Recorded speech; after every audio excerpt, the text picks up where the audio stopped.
नमस्कार, बंजारा बीट्स में आपका स्वागत है। मैं हूं ज्योति प्रकाश खरे।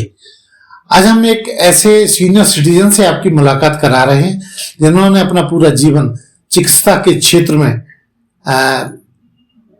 लगा के रखा और उनकी संतानें 7 समुंदर पार आज भी उनकी योग्यता की वजह से वहां विराजी हुई हैं। चलिए मिलते हैं डॉक्टर राम सनेही श्रीवास्तव जी से। श्रीवास्तव जी नमस्कार। नमस्कार, धन्यवाद। श्रीवास्तव जी, जैसा आपने उल्लेख किया कि आपकी चारों संतान विदेशों में विराजमान है, तो मैं चाहूंगा कि आप अपनी यात्रा बताइए। बुंदेलखंड में आप कहाँ के रहने वाले हैं? मैं साहब झांसी जिले में एक मौट तहसील है, वहाँ से करीब 3-4 किलोमीटर गांव पड़ता है कुम्हरार। मैं वहाँ का रहने वाला हूँ। वहीं पैदा हुआ, वहीं पला, शिक्षा हुई मेरी। कहाँ तक शिक्षा लिया? मैंने इंटरमीडिएट करके फिर बुंदेलखंड आयुर्वेदिक कॉलेज से BAMS किया और इसके बाद मैं अपना प्रैक्टिस करता रहा। कुछ दिन सरकारी जॉब भी की।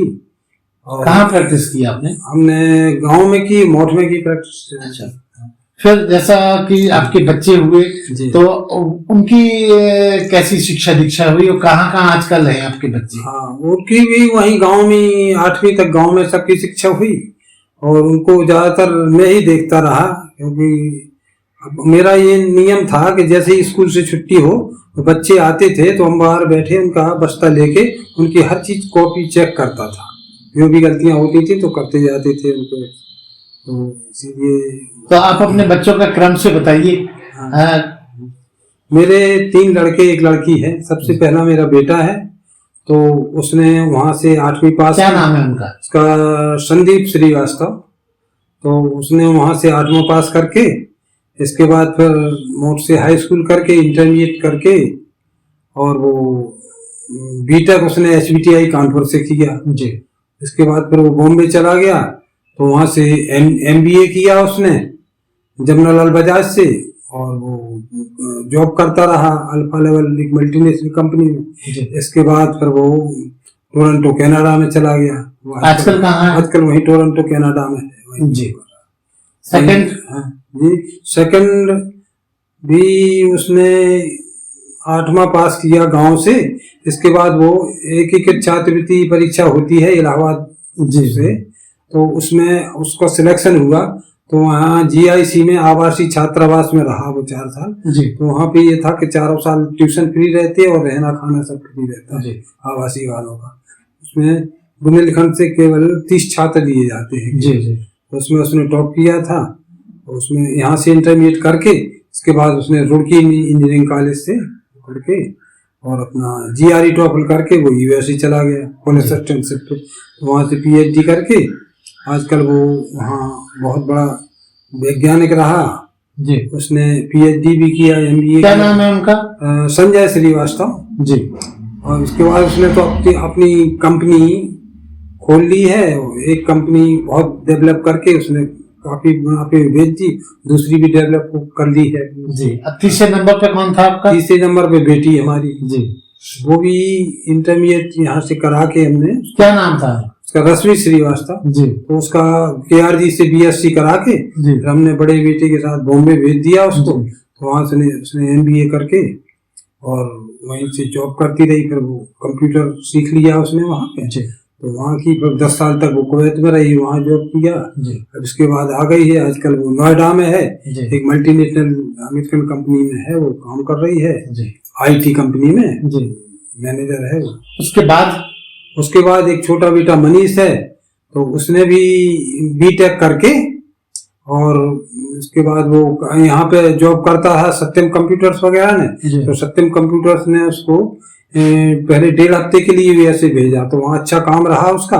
तो फिर उसके बाद उसको 6 महीने के लिए दुबई भेजा उन्होंने, तो वहाँ बहुत अच्छा काम रहा। इसके बाद फिर उसने कंपनी ने USA उनको भेज दिया 6 महीने के लिए। इसके बाद फिर वहाँ वो वहीं रह गया, वहीं उसका इतना अच्छा काम रहा कि वहीं कंपनी ने वहीं रोक लिया उसको। तो इन दोनों आपके तीनों बेटे विदेश में रह रहे हैं? तीनों बेटे विदेश। शास्त्री जी, कैसा महसूस करते हैं जब आप सारे बच्चे विदेश में होते हैं? आपकी खुद की कितनी यात्राएं हुई विदेश की? हम करीब 12 बार जा चुके हैं हम दोनों लोग, और करीब 6-6 महीने वहाँ रहे हैं।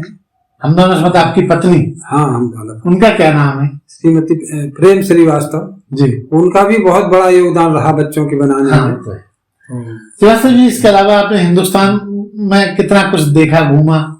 हम लोगों ने कुछ 4 धाम कर लिए हैं, बद्रीनाथ और ये क्या नाम के यहाँ द्वारकाधीश, रामेश्वरम, जगन्नाथपुरी, ये सब कर लिए। 4 कुंभ कर लिए हमने जी। और 11 ज्योतिर्लिंग कर लिए हैं, 12 में से एक ही। वैसे सबसे बड़ा महाकुंभ तो आपके बच्चे अच्छे निकल गए, तो वो माना जाएगा। तो सब हम तो ये कहेंगे पूर्वजों की देन, ईश्वर की देन है। ये तो हम तो कहाँ गांव में रह के न साधन थे हमारे पास, हमारे बच्चे सब हिंदी मीडियम के पढ़े हुए हैं, लेकिन वो इतने ईश्वर की कृपा रही पूर्वजों की कि इतने होनहार रहे शुरू से कि वो बहुत जी। आपके और क्या क्या शौक रहे? और इसके अलावा हम दखल रहा, हम थोड़ा राजनीति में भी रखते रहे, धार्मिक उसमें कामों में भी रहे। पार्टी से जुड़े रहे आप? हम किसी ज्यादा विशेष पार्टी से नहीं, मैं जो ईमानदारी से काम किया मैंने उसका समर्थन किया। पहले मैं चौधरी चरण सिंह के साथ रहा, इसके बाद फिर जो भी आया, अब जब से ये भाजपा है तब से फिर भाजपा को पकड़ ली हमने जी। हाँ, जब तक ये। इसके अलावा आपके और सोशल विंग में क्या क्या काम रहे? हमने गरीबों के हित में बहुत काम किए। हमने जब भी अपनी डॉक्टरी प्रैक्टिस में अपना गरीबों को हमने निःशुल्क दिया दवा, और ये जरूरत पड़ी तो उनको और अपना दिया दूध वगैरह या कुछ और चीजें घर से। तो हमारी माँ भी बहुत उदार थी, वो भी देती रही, फिर पत्नी भी देती रही। इस तरह हमने गरीब बच्चों को भी पढ़ाया ट्यूशन वगैरह मोट में फ्री। उनको किताबें उपलब्ध नहीं हुई तो किताबें दी, उनको थोड़ा बहुत खर्चा दिया और पढ़ाते रहे फ्री। तो वो आजकल अच्छी जगहों पे हैं जी। और यहाँ भी हम सोशल वर्क बहुत करते रहते हैं। अभी हमने पिछले साल करीब। झांसी में कहाँ रहते हैं आप? शिवाजी नगर में रहता हूँ मैं, न्यू आवास विकास में, ये तालपुरा योजना की है। तो झांसी में किस तरह की सोशल विंग में आपका दखल रहता है? यहाँ पे एक ABCD 4 ब्लॉक हैं, करीब 410 घर हैं यहाँ। तो सबने मिलकर एक सोसाइटी बनाई थी 2005 में, उसका रजिस्ट्रेशन कराया तो मुझे अध्यक्ष बना दिया उसका। तो इसके बाद हर 5 साल बाद रिन्यूअल में हमारा ही नाम, हम कहते भाई अब हम 82 के होने वाले हैं, हम नहीं कर सकते, लेकिन वो कहते नहीं आप ही अच्छा करते हैं। तो हमने यहाँ बहुत सी सड़कें, सब अच्छी नालियाँ, लाइटें लगी हर जगह, पार्क वार्क अच्छे हैं, नाला सफाई, हर काम सब देखते रहते। इवन हम विदेश जाते हैं तब भी हमें यहाँ से खबर जाती, तब वहाँ से हम फोन करके काम कराते रहते हैं जी। तो सोशल वर्क में हमें बहुत अच्छा लगता है।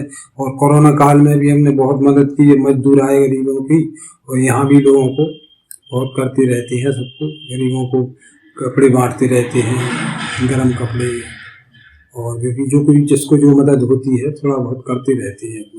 श्रीवास्तव जी, आपका सोशल विंग बहुत शानदार है, आपने कंबल भी बहुत सारे बांटे लोगों को। तो मैं ये बात जानना चाहूंगा कि इन दिनों सोशल वर्क जो है कुछ अटपटा सा हो गया है। लोग सब कुछ करना तो चाहते हैं, मदद करते हैं, लेकिन वो फोटो से जुड़ के करते हैं। वो चाहते हैं कि उनकी फोटो और प्रसार। मैंने कभी कोई प्रचार प्रसार नहीं किया, ना मेरी कोई फोटो आई, लेकिन मैंने बहुत से लोगों के जिनके राशन कार्ड नहीं बनते थे, राशन कार्ड बनवाए हैं। और भी जो भी परेशानी होती मैं सबका हल करवा देता हूँ। और कुछ ऐसी अधिकारियों की हमारे प्रति वो है, वो ये समझते हैं कि निस्वार्थ करते हैं, वो गलत नहीं। तो मैंने जिस काम के लिए कहा उन्होंने आंख मीच के उसको किया। अब नया साल शुरू हो गया है, आपके नए साल के नए प्रोजेक्ट्स क्या है? मेरा विचार ये है कि हम लोग शिक्षा जगत से जुड़े रहे, हमारे बच्चों का भी ये विचार है। तो हम सोच रहे हैं कि कुछ अपनी जमीन 2 बीघा करीब दान करके और उसमें एक विद्यालय खोलें। कहाँ पे? गांव में जिसमें गरीब बच्चों का हित हो। हमारे गांव से वहां से लगे हुए 13-14 गांव है करीब। तो जहाँ पे बच्चों को पढ़ने का साधन नहीं है, लड़कियों को खासतौर से दिक्कत होती है, तो हम चाहते हैं कि वहां पे कुछ ऐसा शुरू हो जाए जिसमें बच्चे आगे बढ़े और सब देश आगे बढ़े। अपना यही कामना है हमारी। बुंदेलखंड के बारे में आपकी क्या ओपिनियन है? बुंदेलखंड एक लोग कहते हैं पिछड़ा इलाका है, लेकिन आपने ये सिद्ध कर दिया, आपके परिवार ने ये सिद्ध कर दिया कि पिछड़ा होने के बावजूद भी आप 7 समुंदर पार अपने बच्चों को ले गए। हाँ, हम तो छोटे से गांव में पैदा हुए, वो ज्यादा साधन संपन्न भी नहीं थे, लेकिन ईश्वर की कुछ ऐसी कृपा रही। और वो लोग भी ऐसे मेधावी रहे कि शुरू से उनको छात्रवृत्ति मिलती रही और सब कुछ मिलता रहा, वो चलते गए। ईश्वर की दया है, वो पूर्वजों की दया है।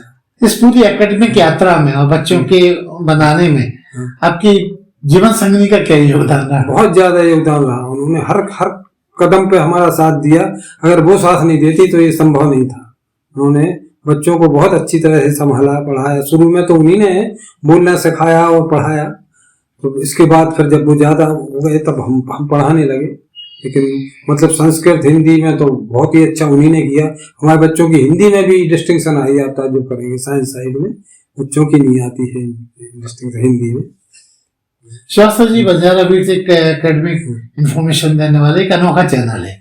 हम उसमें वरिष्ठ और गरिष्ठ सभी तरह के लोगों के व्यूज लेते हैं, उनको अपने चैनल पर समाहित करते हैं। हम चाहेंगे आप, चूंकि 82 साल आपने गुजारे हैं अपने जीवन के, हमारे दर्शकों को कोई संदेश दें। हम तो ये कहेंगे साहब, अगर बच्चों में लगन हो तो साधन विहीन हो करके भी कर सकते हैं। हमारे बच्चे तो वहाँ बहुत अवार्ड मिला, बहुत अच्छी अच्छी जगहों पे रहे। राष्ट्रपति उसने भी उनको सम्मानित किया। सभी तीनों बेटे हमारे और उनके बच्चे भी बहुत अच्छे कर रहे हैं सब। बहुत हमें तो गर्व है। हम कहेंगे धन्य जन्म शीतल तासु, पिता प्रमोद चरित सुन जासु। उसी पुत्र का जन्म धन्य है जिसका आचरण सुन के पिता को अच्छा लगे। बर्मे को गुणी पुत्र नचा मूर्ख शतान्यपि, एकस चंद्र स्तंभो हंति नचा तारा गणापि। एक 100 मूर्ख पुत्रों से एक गुणवान पुत्र अच्छा होता है। जिस प्रकार एक चंद्रमा अंधकार को नष्ट कर देता है, संग तारागण उसको नष्ट नहीं कर पाते। ये थे डॉक्टर राम सनेही श्रीवास्तव जी, जो बुंदेलखंड में पले बड़े छोटे गांव में और आज अपनी संतान को विदेश की यात्रा करा रहे हैं। खुद भी करके आए हैं 12-13 बार। बंजारा बीट्स से बात करने के लिए श्रीवास्तव जी बहुत बहुत धन्यवाद। आपका भी बहुत बहुत धन्यवाद, आपने समय दिया। इस चैनल को लाइक और सब्सक्राइब करना ना भूलें। देखते रहिए बंजारा बीट्स।